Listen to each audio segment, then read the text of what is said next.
Mula sa malambing na kambing, pusang pulis at karerahan ng mga corgi. Kabi-kabila ang pagdiriwang para sa mga hayop na binihisan din para sa fashion show. Usuan na yan sa report ni Oscar Oida. Mas pinaliksin ang kanilang maikling binti. Nagkarera ang mga corgi.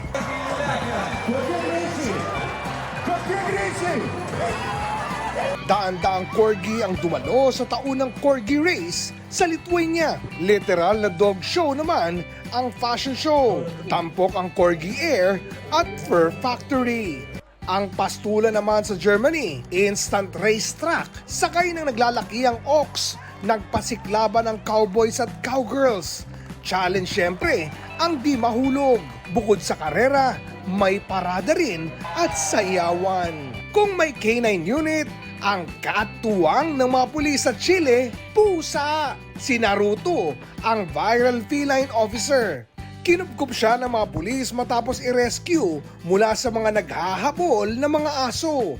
Ngayon, tila siya na ang mukha ng police station, lalo na sa suot niyang police vest. Pero sa Ilocos Norte, may among always nilalambing ng alagang kambing.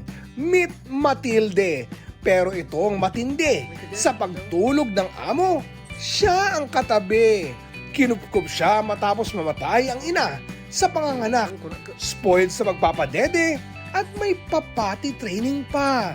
Oscar Oida, nagbabalita para sa GMA Integrated News. Love knows no boundaries even in fur babies. Gaya ng isang aso sa Caloocan na sumagip sa isang kuting. Kwento ni Aziz Ginto, nagpapatrolya siya nang makitang isang kuting na muntik ng masagasaan. Pero bago pa man siya makalapit, nauna na ang aso na tila pinoprotektahan ng kuting, saka dinala sa gilid ng kalsada.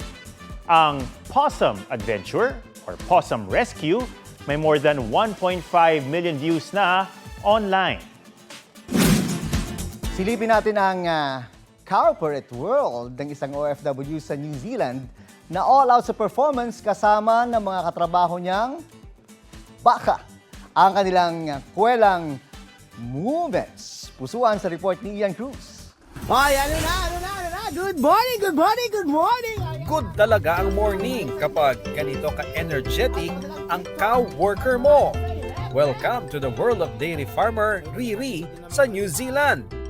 Ang gusto ko lang din po maipakita sa tao yung anong type of work na meron ako sa New Zealand. It is one of the most happiest decision I've made po. Gaya sa trabaho, may meeting. Kung mag-meeting tayo ngayong hapon is kailangan naka-alphabetical order. May friend na present sa chismisan. Bakla, kailangan mong i-chika mamaya sa i-concern kayo sa meeting. At may mga katrabahong sip-sip sa boss. So ngayon, mag-ano lang tayo, quick meeting. Tigilan mo ko. Sa halos 2 taon niyang pag-aalaga sa kanila, lahat na ng baka rito na pangalanan na ni Riri. Francesca! Bakla ka talaga! Sunshine! Tutukan kaya tayo? Wala ring miscommunication dahil pati ang moo language na master na niya. Siyempre, hindi mawawala ang team performance. Live with the Bax Beef Boys. Everybody! Yeah, rock your body! Pati na ang pa-parlor games. Ay, hep hep! Hep hep! 4 a.m. hanggang 5 p.m. ang duty ni Riri.